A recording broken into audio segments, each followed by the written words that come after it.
And if the worst case scenario happens, the moment you hear about it, you go home and you stay home for a week.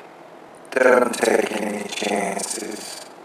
With Ferguson and now Baltimore, the media has helped pit the American people versus peace officers and first responders.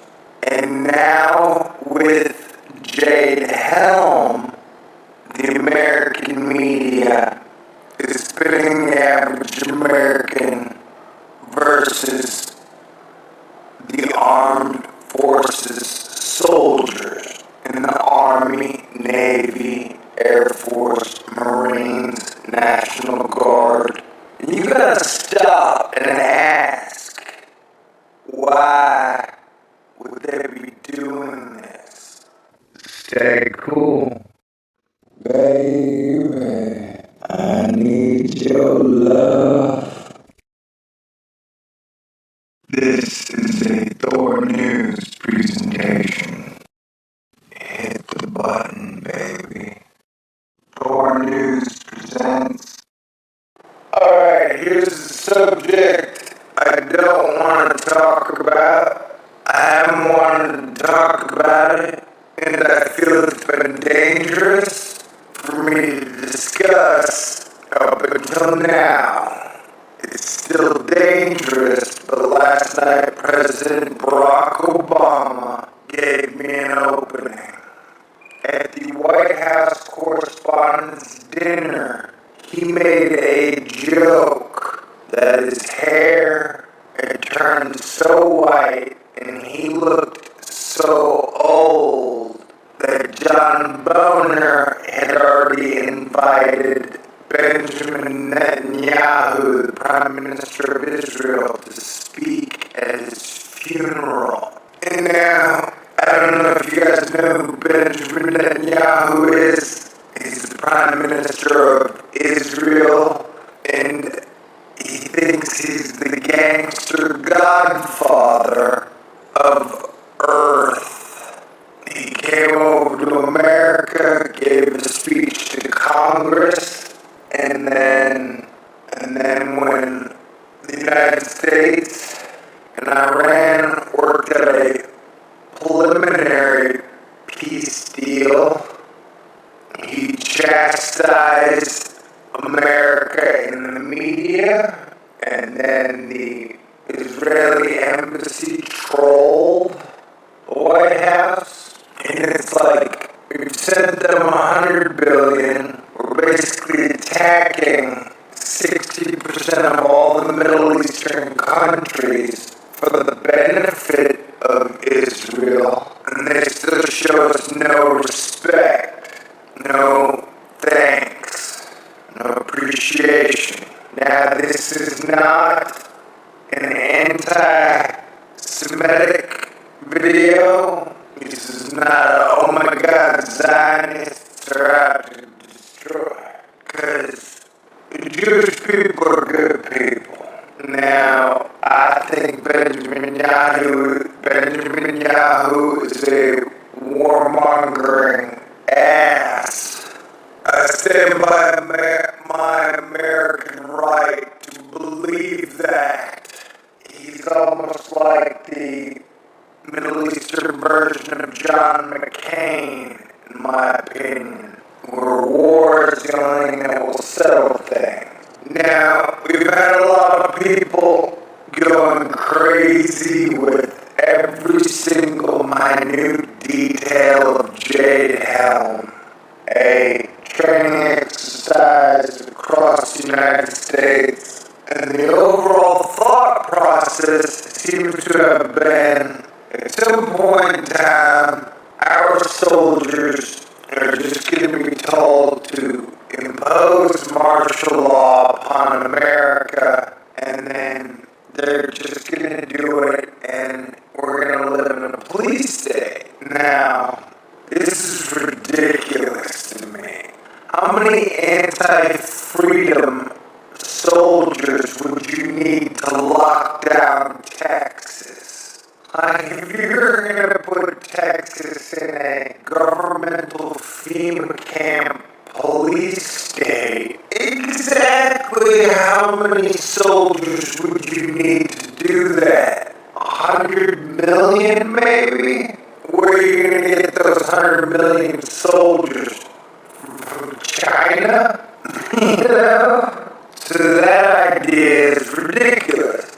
And without disrespect towards the people who have been following Jade Helm so closely, you guys aren't necessarily the deepest of thinkers.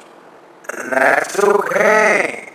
But here I am, telling you the deal. Now, it has been my belief for 4 years that if the anti-American forces wanted to destabilize America instantly, they would have to pull off a JFK assassination moment in modern times, meaning now. And if that happens, I guarantee you, multiple cities would be on fire. Now, it's been a long time since I pointed this point out. I've never made it public. And to be honest, I've only discussed it in the strictest of confidence with a very small number of people. Because the subject itself makes me so uncomfortable. I never liked Bush as our president, but I never once wished him or his family harm. I do not think Barack Obama is a good president, but I never once wished him or his family harm. If we ever lost a president again, it would only weaken us severely, and I believe instantly destabilize us. Cities would be on fire, and madness would reign for a period of time. And oddly enough, the media, who is largely based in New York and is definitely controlled by outside American corporations and groups, has been pushing ISIS and racism for almost 2 years straight now. They've even been pushing man versus women, gays versus straights. It's been pure divide and conquer mentality. And so, if you look at Ferguson and every event that's happened since, they are priming a race war. They're going off of Charles Manson's playbook. And that is a sure sign you're crazy. If you're trying to follow Charles Manson's playbook, you are a toxic nutcase.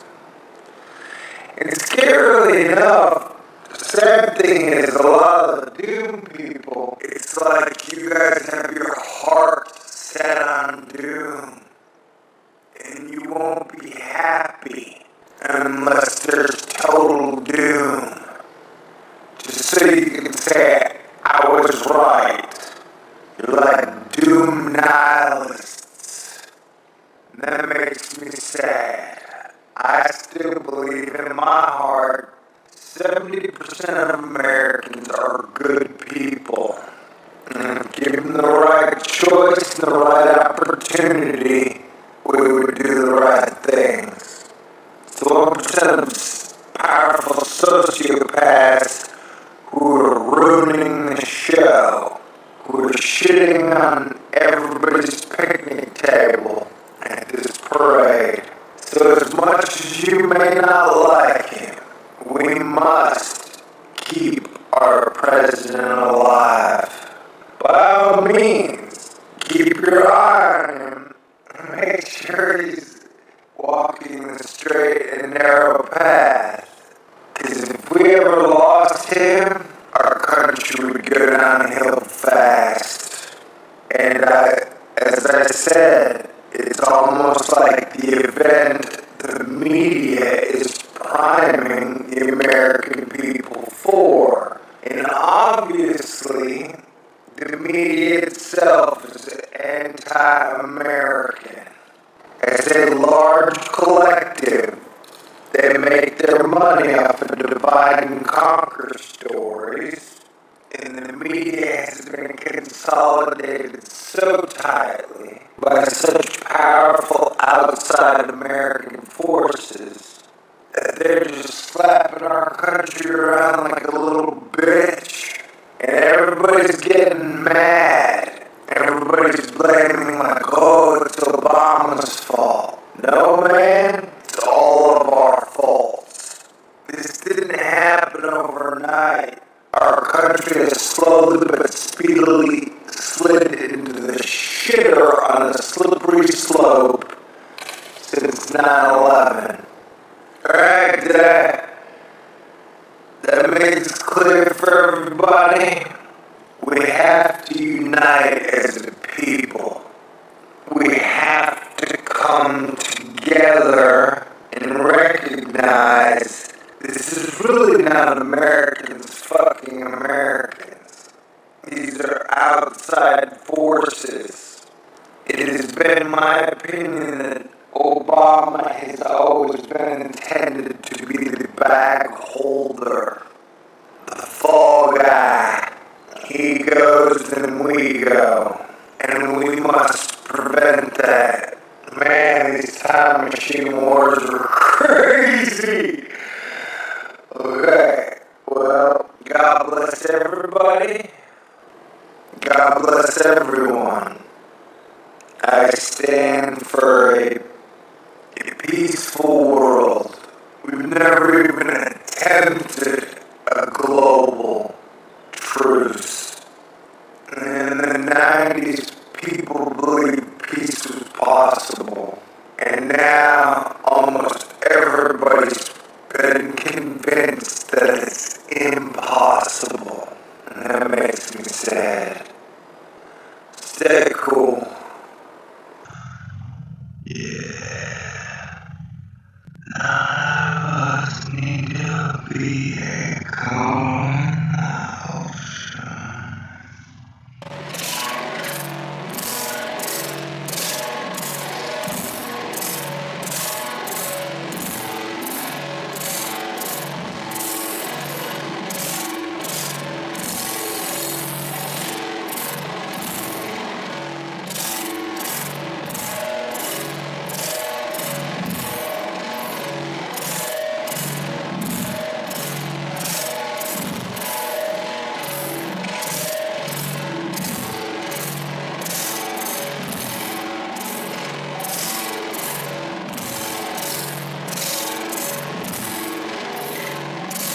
Party dance time.